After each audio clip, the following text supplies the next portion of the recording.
Usually when we talk about a medical diagnosis, there's this expectation of absolute precision.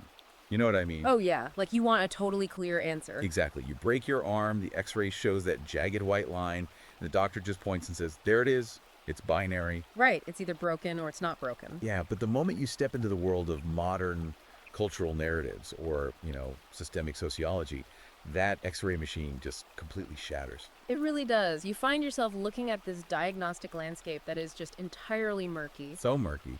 And subjective feeling is, well, it's often treated as objective pathology. It is the absolute definition of diagnostic muddy waters. The symptoms are just constantly changing depending on, who is doing the diagnosing and what political outcome they're actually trying to achieve. Which perfectly brings us to the architecture of the book we are dissecting today.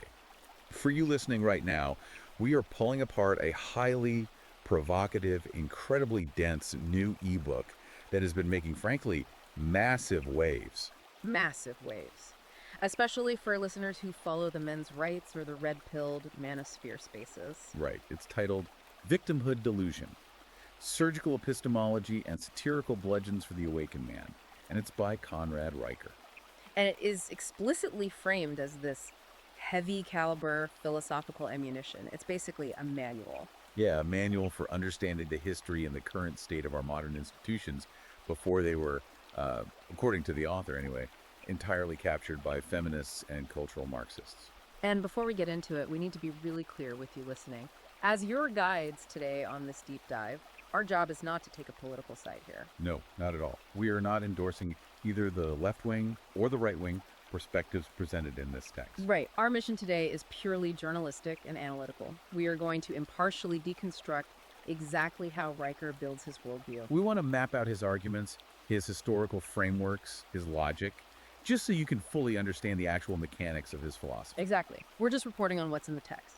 But before we start tearing into the first chapter, please do us a huge favor and like and subscribe to the show so it can keep bringing you these ultra-long, exhaustive reviews. And if you find yourself fascinated by the mechanics of this text, you should absolutely check out Amazon Kindle and Google Play Books to buy the ebook for yourself. Yeah, you really have to read it to get the full impacts. And you can also follow the author at Conrad Riker. That's R-I-K-E-R on Substack. Highly recommend checking that out. So getting right into it, Riker's core premise rests on this idea that Western institutions have devolved into what he calls a cathedral of weakness. A cathedral of weakness. It's such a striking phrase. It really is. He argues that masculine virtues, Like aggression, risk-taking, stoicism. right, all of those are now aggressively pathologized by the culture. But, and this is the kicker, the system simultaneously relies on those exact virtues to extract resources from competent men. And he doesn't start this massive argument with, a political manifesto. He actually starts with grammar. Grammar, yeah, he begins with what he calls an etymological autopsy. Which is fascinating. Riker operates on this premise that if a conquering ideology wants to subjugate a civilization, it doesn't need to seize the armories first. Right, it has to seize the dictionary. Exactly. He argues that cultural Marxism fundamentally relies on hijacking language to alter human perception. And he zeroes in specifically on the word victim. Now, most of us use that word casually today, right? Like someone is a victim of a crime. Or a victim of circumstances, or maybe just a victim of a bad economy. Yeah, but Riker traces the etymology all the way back to the original Latin root, victima. And in ancient Rome, victima didn't just mean someone who had a run of bad luck. No, not at all. It specifically denoted a living animal, like a sheep or a bull or a dove, that had been actively selected and ritually prepared. Destined for slaughter. Destined for slaughter as a sacrificial offering to the gods. So it was a word that was literally drenched in the blood of the altar? Wow. And Riker uses this historical weight to build his entire psychological framework here. He argues that when a modern person adopts victimhood, not as a temporary state, but as a permanent identity. They're unconsciously participating in that ancient ritual. Exactly. They're making a voluntary surrender of their own agency. They're effectively offering themselves up for the slaughter just to appease the gods of modern grievance culture. He draws a really sharp, uncompromising line between a temporal tragedy and a permanent identity. And embedded right in that is his critical distinction between harm and offense. Right, let's break that down, because harm, in Riker's framework, is an empirical, objective reality. It's physical or material, like if a drunk driver runs a red light and completely shatters your spine. Or if a corporate raider illegally liquidates your pension fund. Or even if a virus invades your respiratory system. That is objective harm. Yeah, it happens in a specific moment, and you suffer a material, measurable loss. But offense, on the other hand, is purely subjective. It's internal. It's a bruised ego over a really tough salary negotiation. Or feeling alienated because someone used a pronoun you dislike. Or encountering a book that challenges your worldview. And Riker's main critique of the modern therapeutic state is that it deliberately conflates those two very different categories. Right, by blurring the line between the drunk driver shattering your spine and the coworker who just bruised your ego, the system treats both as actionable, systemic harm. And the mechanical consequence of that conflation, he argues, is that society basically weaponizes emotionalism. How so? Like, what's the mechanism there? Well, if subjective offense is legally and culturally equivalent to objective harm, then the person who is the most easily offended. Oh, the person with the most fragile emotional baseline. Exactly. They suddenly wield this enormous amount of tyrannical power over everyone else's behavior and speech. That makes total sense in his framework. But I mean, if we look at systemic disparities out in the real world, historical redlining, generational disenfranchisement, policies that mathematically disadvantage certain demographics. Yeah, the structural stuff. Yeah.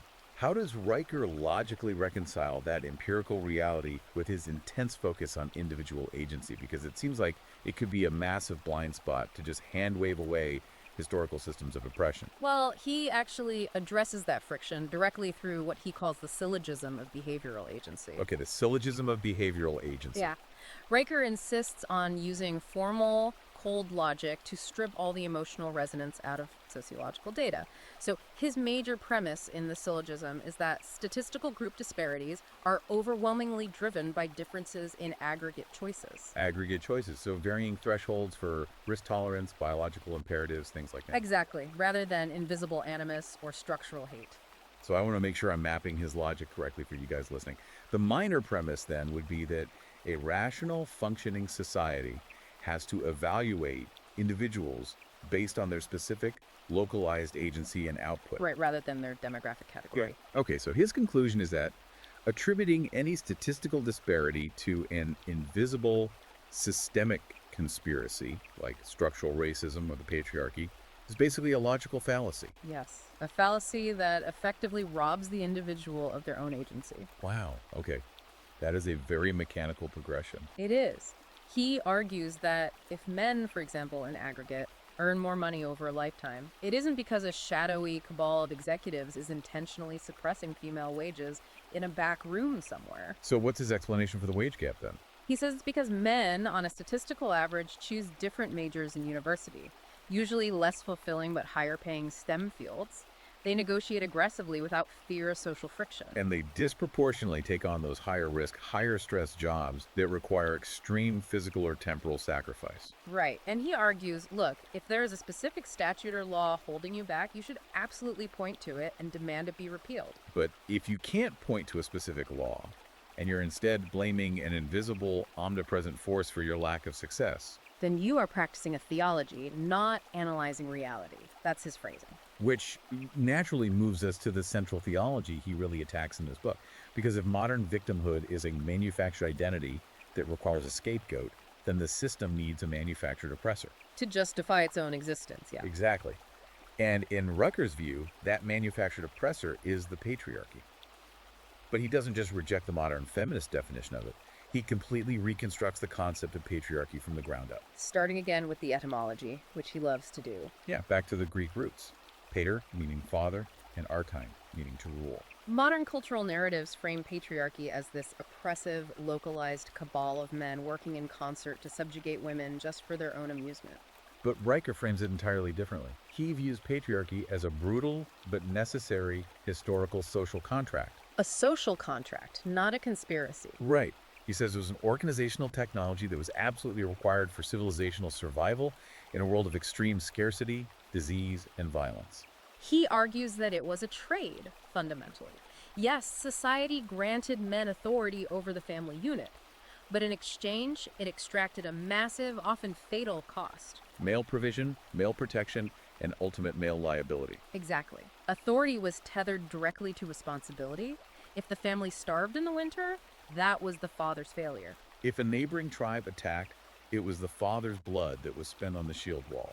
He held the authority simply because he bore the ultimate liability for the survival of the unit. And Riker claims that modern society has completely forgotten this trait because it suffers from a severe cognitive distortion. He labels this the apex fallacy. The apex fallacy, this concept is just so crucial to his entire worldview. It really is the linchpin of his sociological argument. The apex fallacy is this cognitive error where society evaluates the status, the privilege, and the power of all men by exclusively looking at the top 1% of the male distribution. So society looks at the Fortune 500 CEOs, the billionaires, the heads of state, the tech moguls. And they say, look, men hold all the levers of power. Therefore, the system is designed to benefit men at the expense of women. But by hyper-focusing on that tiny apex, society renders the bottom 80 to 99% of men entirely invisible. Completely invisible. And Riker uses this cognitive bias to explain why the narrative of universal male privilege persists, despite what he calls overwhelming data to the contrary. And he brings in some really intense data to shatter that illusion. He points directly to the Department of Housing and Urban Development data, which shows that men constitute over 70% of the total homeless population. 70%. Yeah. And then he points to what he bluntly calls the death premium. The fact that men account for 92% of all workplace fatalities? 92%. I mean, that's men falling off scaffolding, getting crushed in heavy machinery, suffocating in mines, welding steel in sub-zero winds. He argues that men don't just magically receive a gender-based wage premium. They literally purchase it with their blood, their cartilage, and their broken bodies. And he juxtaposes that really harsh physical reality with the modern academic landscape, right?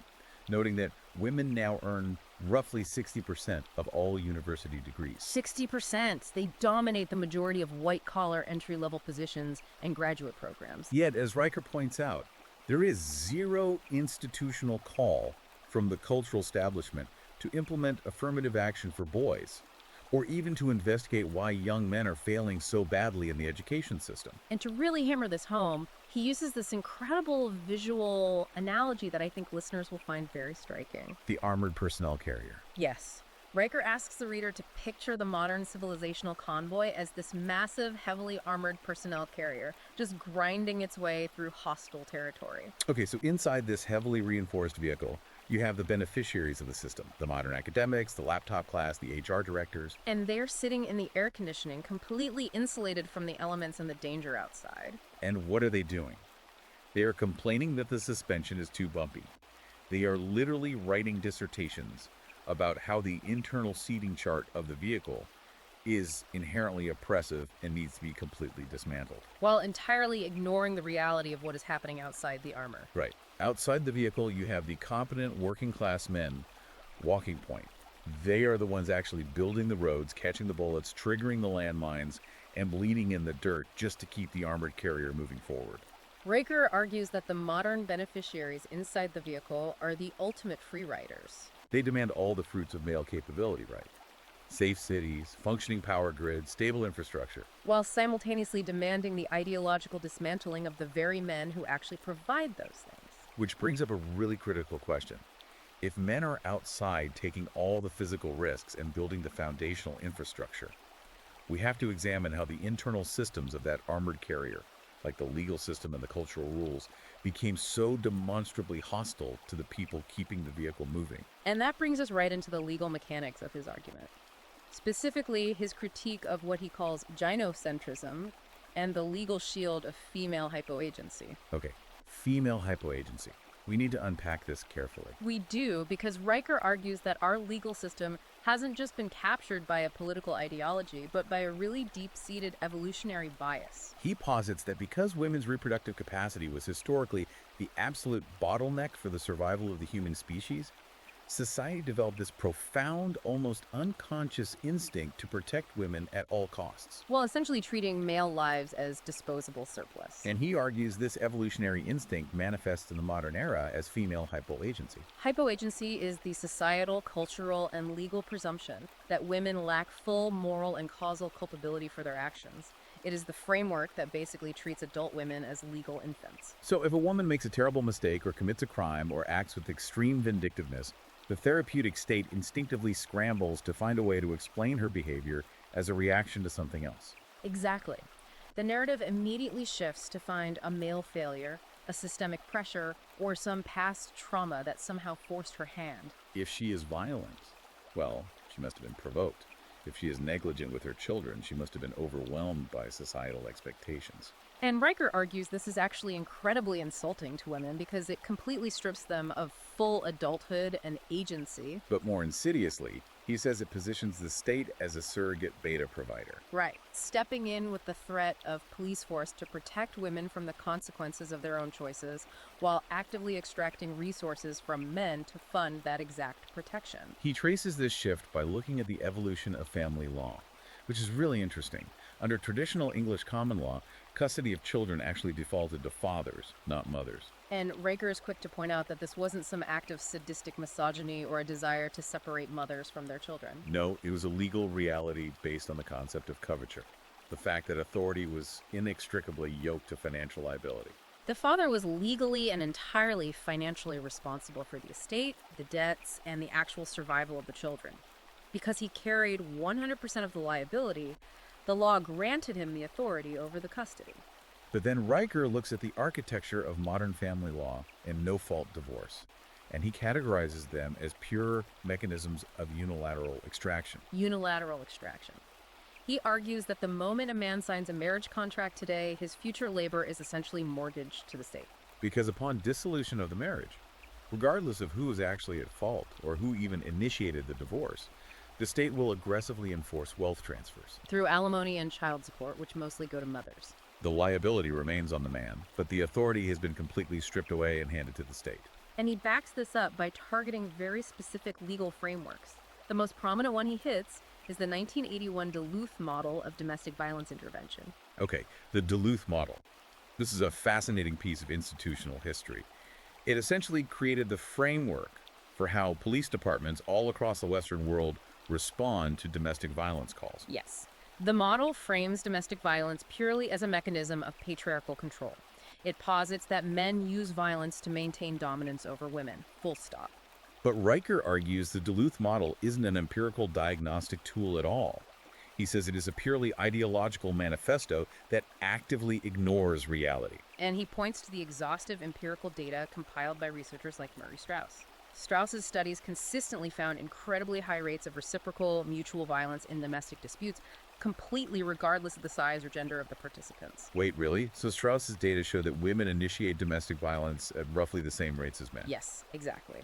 But the Duluth model completely ignores that data. And the mechanical outcome of this ideology is what happened next, which was the 1994 Violence Against Women Act. Right, which institutionalized policies like mandatory arrest.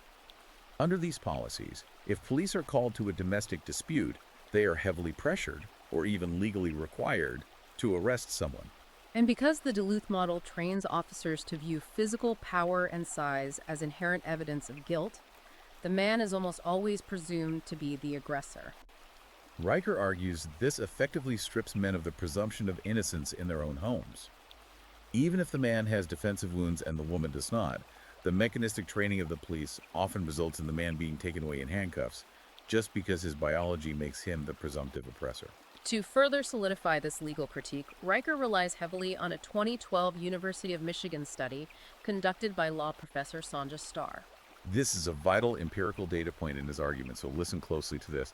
Starr's research demonstrated that men receive federal prison sentences that are, on average, 63% longer than women who commit the exact same crimes. Under the exact same circumstances with the exact same criminal history. 63%. 63%. That is not a statistical anomaly, that is an absolute chasm. But I have to play devil's advocate here for a second. Is Riker genuinely arguing that women have no agency? Like, is he suggesting they are biologically incapable of making rational, culpable choices? Oh, that is a critical distinction to make. No, Riker is absolutely not saying women lack biological agency or the capacity for rational choice. Okay, so what does he say? He is saying the legal and cultural system treats them as if they lack it. In legal terms, he argues the system treats women as inherently lacking mens rea, which means a guilty mind. Ah, okay. So because the system operates on the dual assumptions of female innocence and male guilt, it ends up punishing male physical reality rather than actual female criminal action. Exactly. The system isn't reflecting biology at all, it's enforcing an ideology of hypoagency. So if the legal system operates on this mechanism of extraction and presumed guilt, what happens when this ideology infects the private sector? Because Riker takes his critique straight out of the courtroom and right into the boardroom.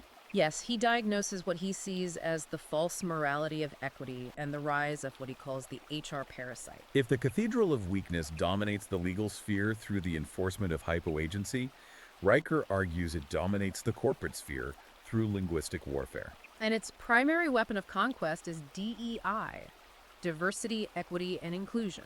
And he does another brutal etymological breakdown here, completely redefining the acronym. He says that in the corporate lexicon, diversity does not mean harmony or a multiplicity of ideas. No, it means the rigid administrative enforcement of demographic heterogeneity, completely regardless of competence. And equity does not mean fairness or equal opportunity. He says it means the mathematical, often punitive suppression of disproportionate excellence just to ensure equal outcomes. And inclusion does not mean welcoming. He defines it as the strict administrative policing of thought, speech, and association. It is an inquisition designed to root out ideological nonconformity. And who runs this inquisition? Riker applies a strict biological definition to the modern chief diversity officer and the whole human resources bureaucracy. By biological definition, a parasite is an organism that lives on or in a host species and extracts its nutrients without providing any benefit to the host's survival. In fact, it often harms the host. And Riker argues that the HR bureaucracy is an obligate parasite in the corporate ecosystem. They produce no core market value whatsoever. None. They do not engineer software solutions. They do not build infrastructure. They do not generate profit margins. They do not optimize supply chains. Their sole evolutionary purpose is to extract resources from the productive class, the engineers, the builders, the salesmen, and redirect those resources toward their own administrative sinecures. And they justify their extraction by constantly inventing new forms of microaggressions and mandatory sensitivity training, basically gumming up the gears of production just to prove they are necessary. But to explain why competent men actually tolerate this, and more importantly, why they shouldn't, Riker reaches into behavioral economics. He cites the famous 1982 ultimatum game experiment conducted by Werner Guth. Let's walk through the mechanics of this game because it perfectly illustrates Riker's point about capitulation. Yeah, so in the ultimatum game, you have two players, player A and player B. Player A is given a sum of money, say $100, and is told they must propose a split with player B. Right. And player B has only two options: accept the split, in which case both players get the money exactly as proposed, or reject the split, in which case the money vanishes entirely and neither player gets a dime. Now, strict rational economic theory dictates that player B should accept any offer, even if player A offers them just one single dollar out of the 100, because rationally, $1 is better than $0. But when you run this experiment with actual human beings, rationality just goes completely out the window. When player A makes an insulting, highly disproportionate offer, like keeping $95 and offering player B $5, player B will routinely reject it. Player B will voluntarily forfeit free money, choosing to take $0, just to punish player A for being unfair. Riker uses this psychological mechanism to prove that humans possess a deeply wired biological disgust reflex toward weakness, unfairness, and capitulation. He argues that when a man is dragged before an HR tribunal or faces a woke mob, and he apologizes for a joke he made or a biological fact he stated, he thinks he is preserving the peace. He thinks he's taking the rational $1 offer to save his job. But Riker argues that apologizing to a mob never actually saves you. By capitulating, you are triggering that biological disgust reflex in everyone watching. You are signaling that your internal reality is too weak to survive contact with another will. You are proving that you are prey. And the mob, operating on that primal disgust, will simply accelerate your distortion. Which brings up Riker's prime historical example of how a man should handle this kind of institutional pressure: the 2017 James Damore incident at Google. For context, for those who don't remember, Damore was an engineer who wrote an internal memo citing empirical psychological data, peer-reviewed studies, and evolutionary biology to explain why there were disparities in tech representation between men and women. And the internal corporate response was absolute apocalyptic emotional panic. The HR department and the media literally treated it as an act of violence. But Riker praises Damore's response because Damore maintained what Riker calls frame. Damore didn't grovel. He didn't issue a tearful apology tour. He simply stood by the data. He stayed logically consistent and calm, while the entire administrative apparatus just lost its collective mind around him. Riker defines this posture as amused mastery. It is such a potent concept. It really is. Amused mastery is treating the emotional panic of an ideological echo chamber the exact same way a father treats a toddler having a screaming tantrum in a grocery store aisle. You don't negotiate with the toddler. You don't validate the screaming by engaging with it on its own emotional terms. You just observe the absurdity of it, maybe offer a slight smile, and wait for the emotional exhaustion to set in. But it requires immense psychological sovereignty to hold that frame when your livelihood and your reputation are under attack. Which naturally pushes us to the next structural question in Riker's thesis. How does a man build that kind of psychological armor? If society is designed to break him, how is the awakened man actually forged? That brings us to Riker's analysis of initiation and what he calls the theft of suffering. Riker argues that modern society doesn't build men who can withstand this level of pressure. He says it deliberately engineers what he calls the permanent boy. He posits that true masculinity isn't just a biological default that happens magically when you turn 18. It requires active, grueling initiation. Historically, a young man's introduction to the world was mediated by older, competent men. You had Greco-Roman patronage or the medieval guild structures where a master taught an apprentice not just how to forge steel or build a wall, but an honor code. Stoicism and gravitas. But today, Riker attacks the modern therapeutic state for completely replacing the concept of initiation with medication. He absolutely despises the blank slate theory, that sociological idea that humans are formless clay molded entirely by societal conditioning. He insists on rigid biological dimorphism, arguing that mammalian biology is fundamentally binary and that male energy is distinct, aggressive, and disruptive by nature. And because the modern female-dominated classroom cannot handle that aggressive, restless, boyish energy, Riker claims the state essentially chemically lobotomizes it. He contrasts modern ADHD medication and endless talk therapy with historical physical ordeals, specifically diving into the mechanics of the Spartan cryptia. The cryptia was a brutal, state-mandated survival ordeal for young Spartan men. Modern academics look at it and see nothing but abuse and barbarism. But Riker frames it as a profound act of societal hygiene. The mechanics of the cryptia required the boy to undergo a literal and symbolic death. He was stripped of his comforts, thrust into the wilderness with nothing but a cloak and a knife, and forced to survive on his own cunning and lethality. Riker argues that without that extreme friction, without that physical resistance and the real threat of failure, a boy's spirit just atrophies. He must face the void to be reborn as a capable protector of the city-state. Riker makes a profound philosophical claim here. He argues that the psychiatric establishment actually stole suffering from men. Historically, philosophical traditions like Stoicism taught that agony was deeply instructive.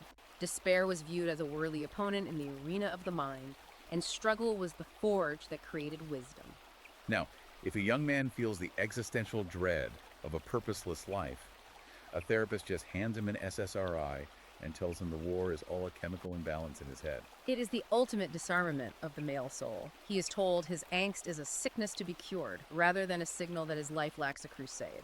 And if we speculate on how far Riker takes this drive for purpose, he aims this exact same logic right at the modern corporate buzzword of work-life balance. Oh, he has absolute vitriolic contempt for the concept of work-life balance. He calls it a domesticating spell. He frames it as the battle cry of the mediocre. Because if you analyze the premise of work-life balance, it inherently assumes that work is this awful soul-crushing burden that you have to minimize. And leisure is this glorious reward that you have to maximize. It assumes you are a wage slave trying to escape your chains for a few hours on the weekend. But Riker believes the awakened man does not seek balance. He seeks purpose through grueling, self-directed ordeals. Work is not a burden if you are building your own empire, honing your own competence, or providing for your own lineage. And to help men reclaim this mindset and break the domesticating spell, Riker actually prescribes a modern ordeal, a strict 48-hour digital detox. And he details the neurobiological mechanics of why this works, which is great. He urges men to go to a remote location, cabin, a tent, anywhere isolated. Leave all screens behind. No smartphones, no laptops, no human contact, no music, no books. You strip away every single external dopamine drip from social media, emails, and entertainment. The goal is to starve the ego of its addiction to external algorithmic validation. The neurobiology of this is fascinating. When you remove the constant dopamine hits of the digital world, the brain initially panics. Riker says most modern men cannot tolerate 20 minutes of absolute silence without reaching for their phones to numb themselves. But if you force the detox, the silence eventually forces all the unresolved grief, the abandoned ambitions, and the quiet failures right to the surface. It forces a complete psychological reckoning. So let's play this out. A man reads this book. He goes into the wilderness. He undergoes the forge of the detox. He unplugs from the matrix. He reclaims his frame. He masters his logic. He rejects the hypoagency of the legal system. And he sees the HR parasite for exactly what it is. Right, he's awake now. What does he actually do when he returns to a civilization that he fundamentally believes is parasitic and corrupt? Does he run for office? Does he try to change the laws? That is the ultimate pivot of the book, and it brings us to Riker's final strategic doctrine: exit over voice and the building of the new citadel. Riker's conclusion is incredibly stark here. He believes the current institutional system is entirely beyond reform. It cannot be saved from within, and trying to do so is a complete waste of male energy. He builds this doctrine on a very specific, highly respected economic framework from Alberto Hirschman's 1970 treatise, Exit, Voice, and Loyalty. Hirschman was an economist who studied how people react when organizations, whether a corporation, a nation, or a club, begin to decline in quality. And Hirschman identified that members essentially have two main choices. They can use voice, meaning they complain, they protest, they vote, or they try to reform the system from the inside, hoping management will listen. Or they can use exit, meaning they simply withdraw their consent, take their capital, their labor, and their loyalty, and leave for a competitor. Riker takes Hirschman's framework and applies it to modern civilization. He argues that traditionalists and conservatives make a fatal, catastrophic flaw by constantly relying on voice. They think if they just vote hard enough or win enough debates on college campuses, they can fix the system. But Riker argues that voice only works if the institution shares your foundational values. If the cathedral of weakness is rotten with cultural Marxism to its very core, if it fundamentally hates masculine virtues, then arguing with it is just validating its power over you. Therefore, the only rational, mathematically sound response is exit. The complete, unapologetic withdrawal of consent, labor, and capital from mainstream institutions, and the building of parallel structures. He uses this great analogy. If you buy a house and discover the foundation is completely pulverized by termites, you don't hire an interior decorator to rearrange the furniture in the living room. No, you walk away, you let the rotten structure collapse under its own weight, and you go build a new house on solid rock. And Riker actually provides the architectural blueprint for what this new house, this citadel, looks like. He bases it on three foundational pillars. The first pillar of the citadel is decentralized economics. Riker argues that you cannot possess true sovereignty if the state has the power to freeze your assets or debank you for holding dissenting thoughts. He points directly to the events of February 2022, when the Canadian government invoked emergency powers to freeze the bank accounts of the trucker convoy protesters and anyone who donated to them. Riker says that single event shattered the illusion of modern property rights. It proved that fiat currency in a traditional bank is not money. It is simply a permission slip granted by the state, which can be revoked the very moment you step out of line. So the Citadel requires moving to cryptographic truth. He specifically advocates for Bitcoin because its fixed supply of 21 million coins and its decentralized ledger make it immune to state inflation and confiscation. And he pairs that with Monero, a privacy-focused cryptocurrency that utilizes ring signatures and stealth addresses to render transactions entirely invisible to state surveillance. It is about building a parallel shadow economy based on immutable mathematics, completely insulated from the whims of political actors. The second pillar of the Citadel is the establishment of strict male-only fraternities. Riker knows this will trigger absolute outrage from the mainstream press. He knows the cathedral will shriek about discrimination and exclusivity. But he insists that men desperately need physical spaces, completely insulated from the performative constraints of female emotional dynamics and the HR parasite. He isn't talking about a treehouse here. He points back to the Middle Ages guilds and the 18th century Enlightenment lodges. These weren't just drinking clubs. They were vital engines of thought, skill sharing, capital formation, and mutual trust. When men are in spaces exclusively with other competent men, Riker argues, communication becomes highly efficient. Merit dictates the hierarchy. Objective truth dictates the policy.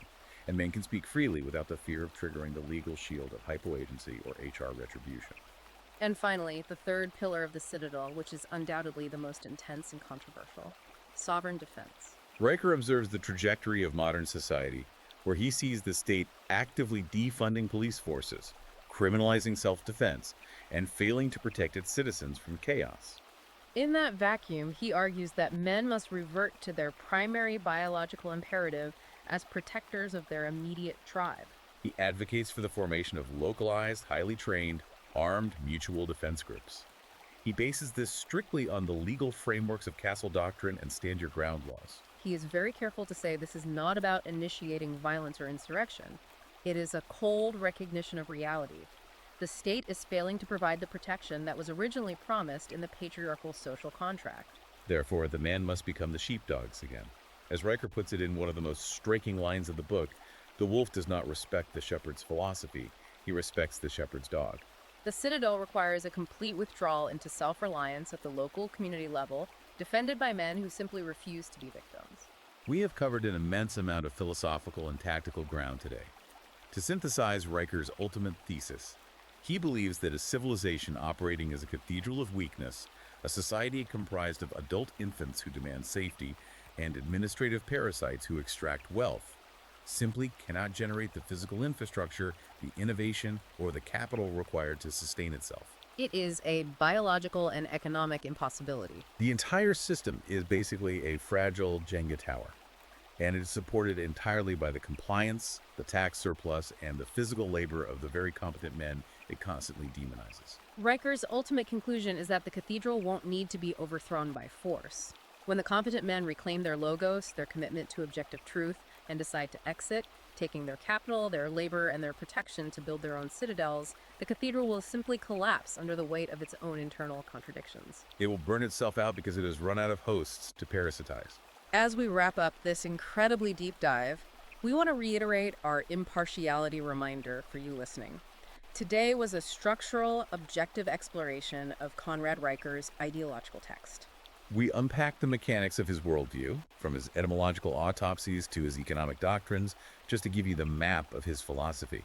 We are not endorsing the claims, but rather giving you the tools to navigate the territory for yourself. And to leave you with something to really chew on, we want to pose a final, provocative thought experiment derived directly from the mathematics of Riker's text. If civilization truly operates as an obligate parasite on the surplus of male competence, as Riker claims, what happens mathematically and culturally to a society if even just 10% of its most productive, highest earning, most capable men collectively decide to exit? What happens to the tax base that funds the therapeutic state? What happens to the physical infrastructure? What happens to the cultural narrative if the top 10% of the builders simply shrug, turn their backs, and stop playing the game entirely? It is a staggering thought experiment that forces you to evaluate who actually holds the leverage in modern society. If you want to dive deeper into the math, the philosophy, the history, and the unapologetic rhetoric of this text, you absolutely have to read it for yourself.